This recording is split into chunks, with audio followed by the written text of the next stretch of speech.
Welcome to creepy stories. My name is Shivraj. यह कहानी मेरे दोस्त की है। इस कहानी में नाम बदल दिए गए हैं फॉर सम प्राइवेसी रीजंस।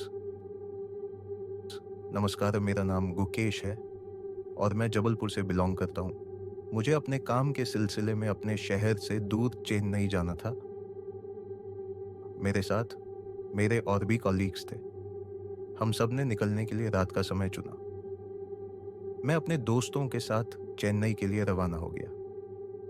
हमें चेन्नई पहुंचने में करीब 1.5 दिन लग चुके थे। रास्ते में कहीं ना कहीं रुक रुक कर हमने यह सफ़र तय किया था। कहीं घंटों से थके होने के कारण हमने चेन्नई पहुंचते ही होटल की तलाश शुरू कर दी थी। कहीं पर रूम फुल थे और कहीं पर खाने पीने की समस्या थी और हम ठहरे पीने के शौकीन। करीब 2 घंटे और ढूंढने के बाद हमें एक होटल मिला जहां रूम भी अवेलेबल थे और खाने पीने की भी कोई समस्या नहीं थी।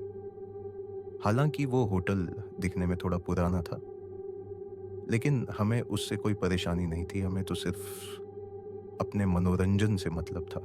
वह होटल बहुत पुराना था, लेकिन केवल कुछ दिनों की बात होने के कारण हमने वह रहना ही सही समझा। वहाँ पहुँचते पहुँचते अब रात और गहरी हो चुकी थी और इतने समय से थके होने के कारण हमने जल्दी जल्दी 2 रूम लिए, जिसमें मैं और रवि और दूसरे में दिनेश और रमन थे। हमने सारी फॉर्मेलिटीज़ ख़त्म की और जल्दी से अपने रूम की ओर निकल पड़े। दिनेश और रमन का कमरा हमारे कमरे के सामने ही था। वह दोनों भी बहुत थक चुके थे, जिसके कारण वह भी जल्दी से अंदर चले गए और हम भी अपने कमरे में आ गए।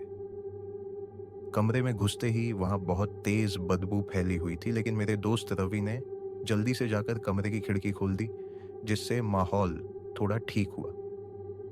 हमने कमरा अंदर से बंद किया और बेड पर लेटते ही पता नहीं कब हमारी आंख लग गई। यदि आपको कहानी पसंद आ रही है तो कृपया चैनल सब्सक्राइब करें और फीडबैक भी दें। धन्यवाद। अचानक मेरी नींद गले में होती जलन से खुली। जैसे मैंने आंखें खोली तो देखा पूरे कमरे में अंधेरा था।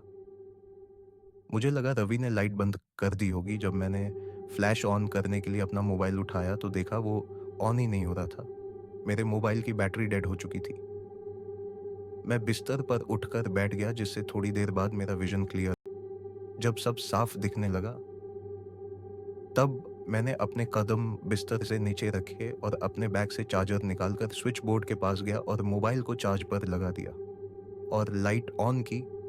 लेकिन उस कमरे की लाइट बंद ही थी, जैसे बिजली ही ना हो। मुझे एहसास हुआ जैसे कोई मेरे पीछे खड़ा हुआ हो।